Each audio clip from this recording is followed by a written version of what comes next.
ये क्वेश्चन जो आया है प्यारे दोस्तों, एक अच्छा क्वेश्चन आया है एग्जाम में। ठीक है, करने को तो ये सेकंडों में बन जाएगा, लेकिन हम इसको अच्छे से एक्सप्लेन करेंगे।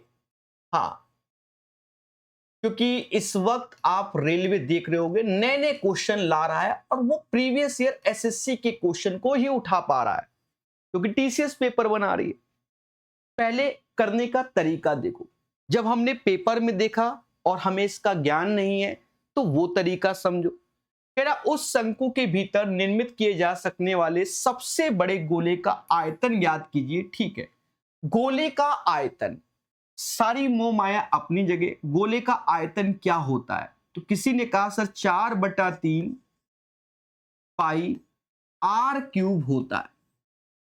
यानी यहां पर ये जो पाई है, तो आप जानते हो 11 का मल्टीपल चेक कर ले, क्योंकि लगभग में आंसर बोला नहीं गया, एग्जैक्ट वैल्यू आंसर में दी गई है। लगभग में बोला नहीं गया, एग्जैक्ट वैल्यू दी गई है। तो ये 11 का आप इस्तेमाल कर सकते हैं मल्टीपल में। चलिए, तो 11 का मल्टीपल आप बहुत अच्छे जानते हैं, सम ऑफ ऑड प्लेसेस वैल्यू ये 9 हुआ, और यहां पर भी आप देखोगे 9, 9 से 9 ये 11 का मल्टीपल है, 6 4 10 हुआ, और यहां देखोगे 10, और ये 4 4 8 नहीं है मल्टीपल, 6 1 7 है, और ये 8 3 11, 11 में 7 गया ये भी नहीं है, 4 1 5 है, 6 4 10 3 13 ये भी नहीं। यानी बिना मेहनत के आपका आंसर डी आ जाएगा। क्या इसमें किसी को कोई तकलीफ? तो पेपर में तो आपका पहला अप्रोच ऐसे क्वेश्चन में ये होना चाहिए, लेकिन यही क्वेश्चन अगर आंसर लगभग में होता तो आपको कॉन्सेप्ट की ओर जाना पड़ता। समझे नहीं? जैसे क्वेश्चन नंबर 1 कुछ ऐसा सेट किया गया होता, ठीक है, एग्जैक्ट वैल्यू नहीं होती, तो सर आप क्या करेंगे? अब हम कॉन्सेप्ट की ओर जाएंगे। ठीक है, ठीक है, मैं कॉन्सेप्ट अलग से लिखा दे रहा हूं, समझना। हाँ, पेशेंस के साथ, कोई जल्दी नहीं।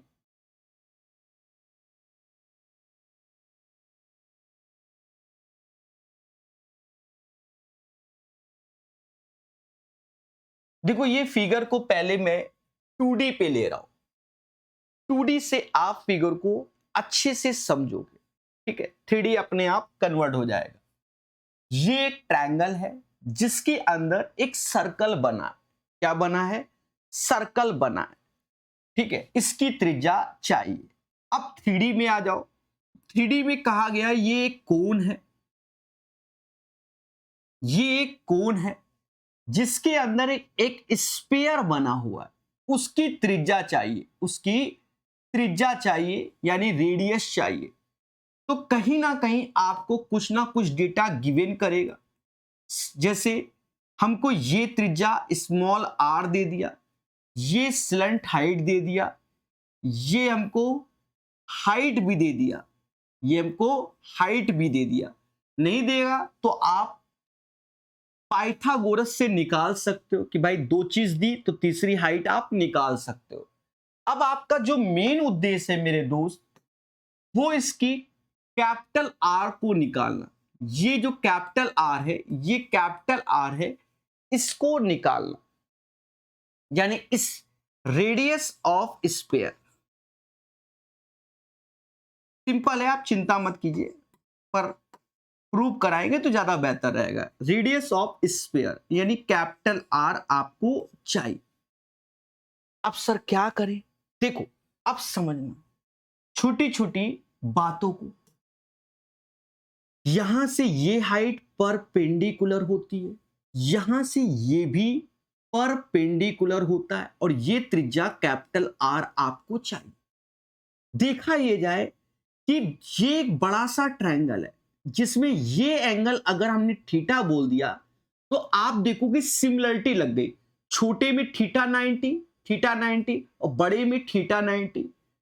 तो यानी किन्हीं दो त्रिभुज के अगर दो एंगल बराबर हैं तो बाय डिफॉल्ट दया तीसरा भी बराबर होगा। बाय डिफॉल्ट जो तीसरा भी एंगल बराबर होगा। अब प्रूफ भी हो गया, कोई डरने की जरूरत नहीं, हो गया। देखो हमने कैसे सिमिलरिटी पढ़ाई है उसको ध्यान करो, मन ही मन, कि प्रकाश सर ने कैसे पढ़ाया है। मैंने कहा कि भैया ये एंगल ऐसे, जैसे अल्फा के साथ छोटे वाले में अल्फा के साथ आपने 90 ले लिया, तो जब आपने अल्फा के साथ 90 ले लिया, अल्फा के साथ 90 तो त्रिज्या कैपिटल आर हो गई। ऐसे ही आप अल्फा के साथ 90, देखो अल्फा के साथ 90, तो यही चीज यहां पर भी बड़े वाले में देखो, अल्फा के साथ 90 स्मॉल आर हो गया, स्मॉल आर हो गया, capital R upon small R हो गया। बोलो हां। फिर आप देखो कि अगर थीटा के साथ अल्फा देखा, थीटा के साथ अल्फा, तो ये क्या होगा, इसको भी समझो। यहां से ये जो दूरी आ रही है रेड वाली जो आप देख रहे थे, तो पूरी कैपिटल एच है, यहां से यहां तक कैपिटल आर है, मतलब ये स्मॉल एच है, ये कैपिटल आर है, यहां से यहां तक। अगर आपको यहां से यहां तक दूरी चाहिए तो एच माइनस कैपिटल आर ये वाली दूरी हो जाएगी। सभी मुस्कुराना और बोलना हां सर। तो अगर हम यहां पर एंगल देख रहे हैं थीटा और अल्फा, जिसकी भुजा हो जाएगी small H minus capital are. अब बड़े में देखो थीटा और अल्फा, ये एंगल आया जिसमें स्लंट हाइट एल, बस हो गया प्रूफ। इसी को सेट कर लीजिए मेरे भाई। यहां पर capital R small R H minus capital R minus small R, इन दोनों को साथ में ले आओ, तो कैपिटल आर कॉमन हो जाएगा, स्मॉल आर प्लस एल ऐसे होगा, आर इंटू एच ऐसे। यानी हम कह सकते हैं capital R is equal to R into H upon R plus L. तो मेरे दोस्त ये अपना डेरिवेशन हुआ। ठीक है, पेपर में लोग प्रूव नहीं करते हैं सीधे याद करते, लेकिन रेलवे में आया नहीं, रेलवे में आया नहीं, अब आया है तो अब याद करेंगे। जब हम सीखेंगे तभी तो करेंगे भाई। पेपर में करने का तरीका तो आपका किस्मत है कि आपका 11 का मल्टीपल मिल गया, आपको कॉन्सेप्ट की ओर जाना ही नहीं।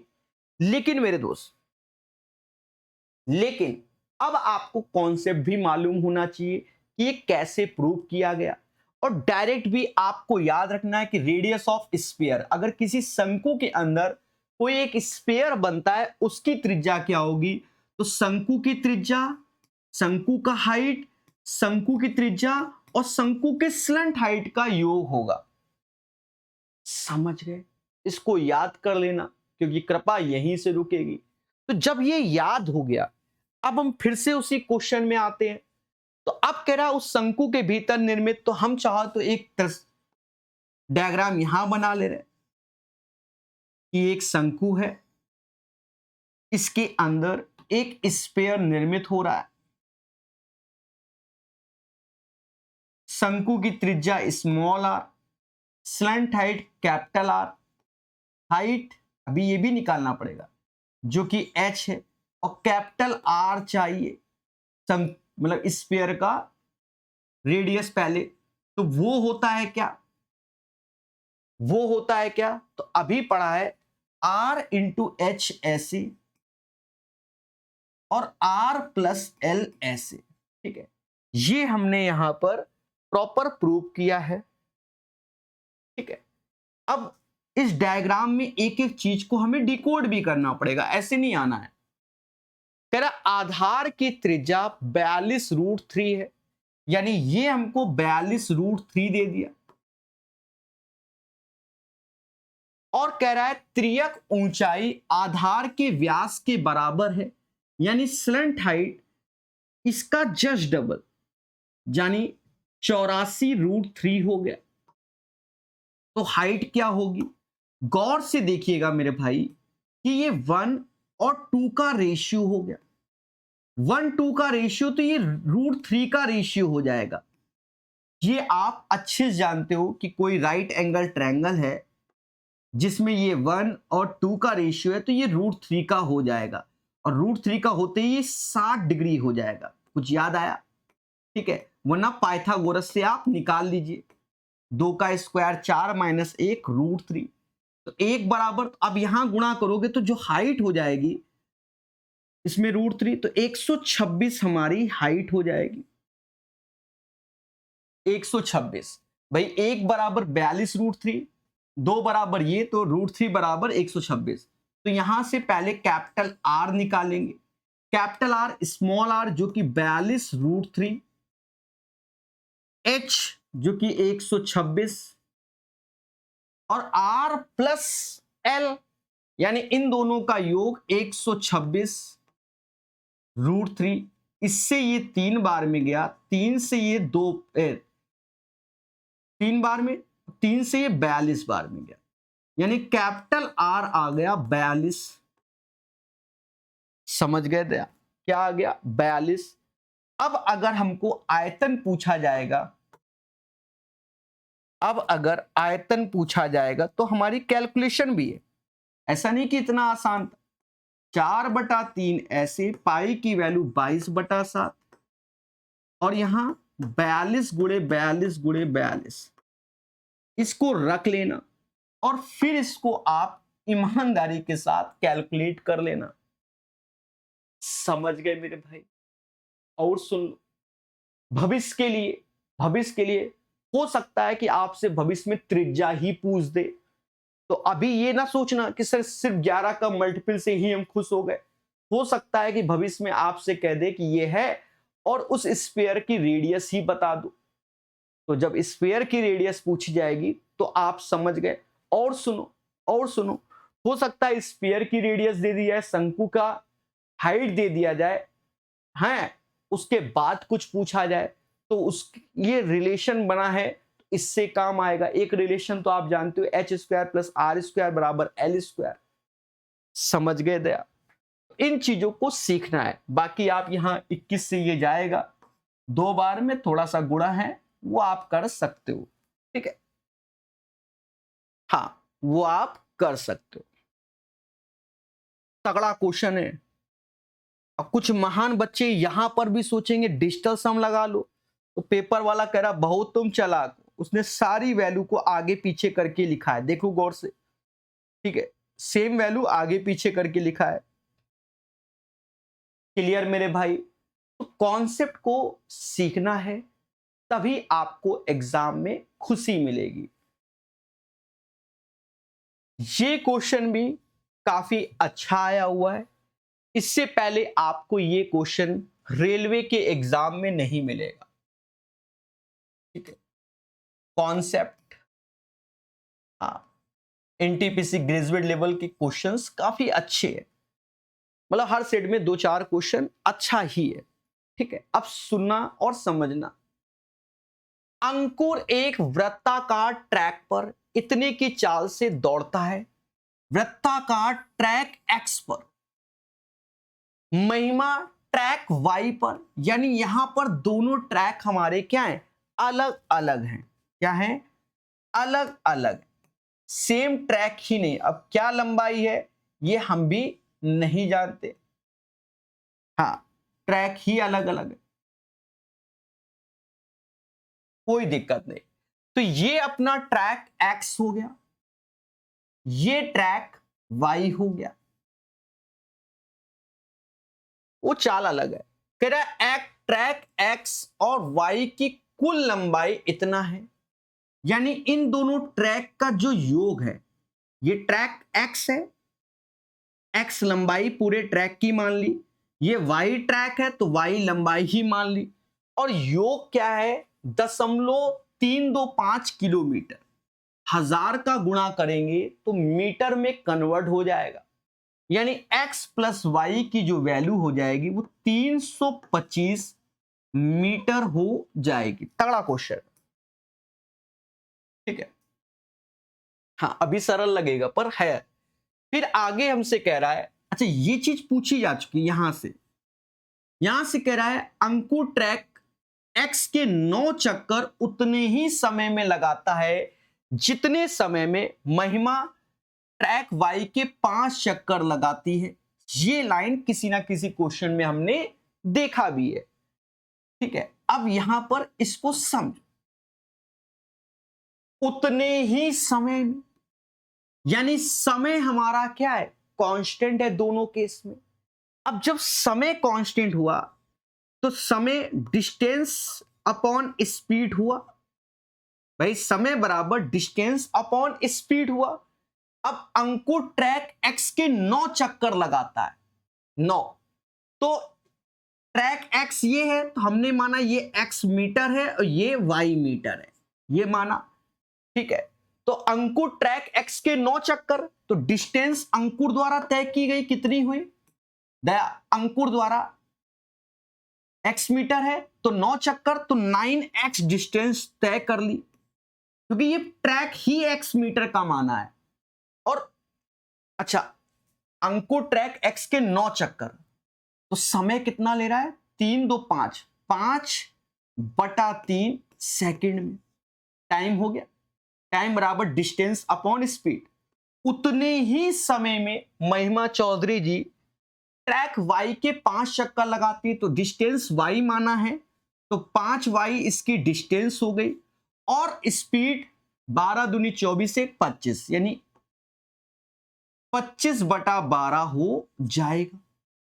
क्या इतने में किसी को कोई तकलीफ हो तो धरने में बैठ जाओ, साफ सुथरी बात है कि सर हमें ये समझ ही नहीं आता। अरे डिस्टेंस बराबर स्पीड अपॉन टाइम, एक्स का 1 चक्कर 9 चक्कर, वाई का 1 चक्कर 5 चक्कर, बाकी स्पीड से भाग दिया है। हाँ, समझे नहीं, सीखो, इन क्वेश्चन को नोट्स में भी शामिल करना, क्योंकि कई बार पढ़ते हो तब याद रहता है। दया काटने की कला आपने जानते हो कि 5 × 5 25 से 25 गया, ऐसे काट सकते हो। 3 से ये 4 बार में गया, तो ये 4 यहां आ जाएगा, बोलो हाँ। 9x बराबर 4y के, 9x बराबर 4y के, तो सीधे हम लिख सकते हैं x अपॉन वाई की वैल्यू 4:9 के रेशियो में। और कुदरत की माया देखिए मेरे दोस्त, कुदरत की माया कि दोनों की लेंथ का योग 325, तो यहां पर 13 आ रहा है।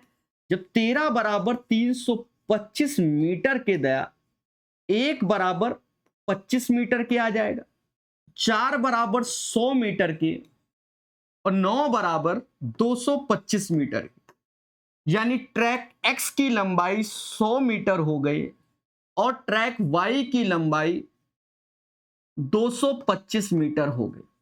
भाई क्या करें, जैसा बोल रहा है वैसा करना पड़ रहा है। फिर आगे आए तो फिर आगे हमसे कह रहा है क्या, जो महिमा दीदी है मतलब चौधरी, महिमा द्वारा ट्रैक एक्स का 1 चक्कर पूरा करने में लिया गया समय। अब ट्रैक एक्स की लंबाई आपके सामने क्या है, 100 है, बोलो हां। एक्स की लंबाई क्या है, 100 है कि नहीं, अरे बोल दो हां कि सर जी 100 है।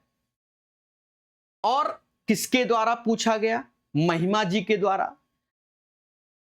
कितना समय लिया गया, तो आप चाहो तो यहां से इसकी बात को भी ले सकते हो। देखो वो तो ठीक है, आप चाहो तो समय ऐसे निकाल सकते हो यहां पर कि टाइम बराबर क्या होता है, डिस्टेंस, जो कि महिमा ट्रैक एक्स को कर रही है 100, और ये 12 दूनी 24 1 25, 25/12,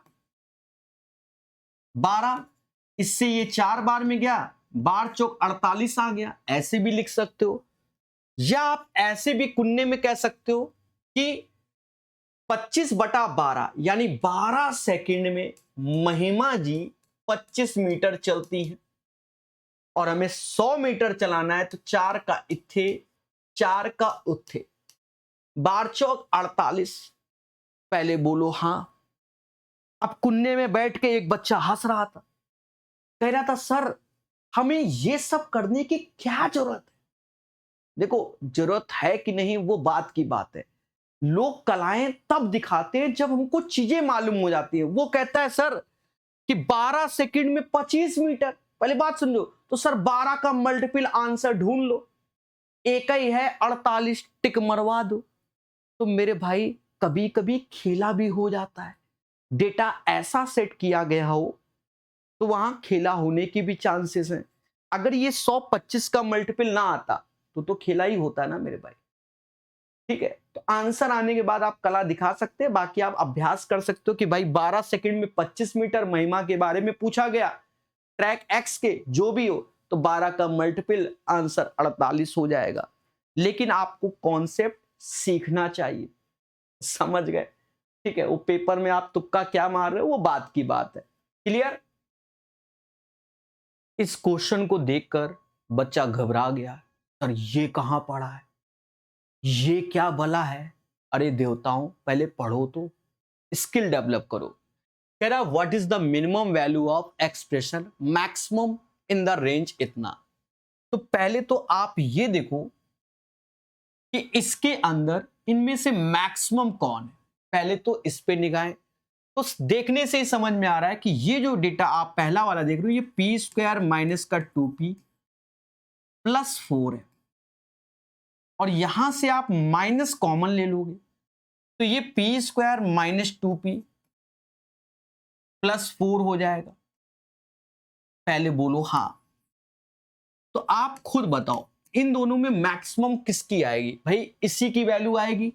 भाई p बराबर, जैसे मान लीजिए आपने p बराबर 1 रख दिया, 1 रख दिया तो 1 माइनस 2 प्लस 4 यानी ये 3 हो गया, और ये 3 तो यहां माइनस 3 आएगा क्योंकि हर एक वैल्यू को सेटिस्फाई करना चाहिए। तो इस डेटा के अंदर जो मैक्स वैल्यू होगी वो ये होगी, यही वैल्यू माइनस, जैसे यहां पर ये x लिखा है तो ये माइनस x। अब आपसे पूछा रहा मैक्सिमम कौन होगा, तो प्लस का x वाला ही तो घोषित करोगे। अरे बोल दो देवता हाँ।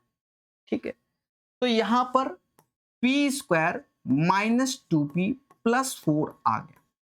पहली बात, अगर आपको इसके अकॉर्डिंग चलना है कि ये हमारी रेंज है, तो रेंज में p की जो मिनिमम वैल्यू है कह रहा है 0 रख सकते हो, या p की मैक्सिमम वैल्यू 1 रख सकते हो। अगर मैं 0 रखूं तो जो इस इक्वेशन है, जैसे मान लो इसको मैंने x माना है, तो इस x का मान क्या आएगा दया?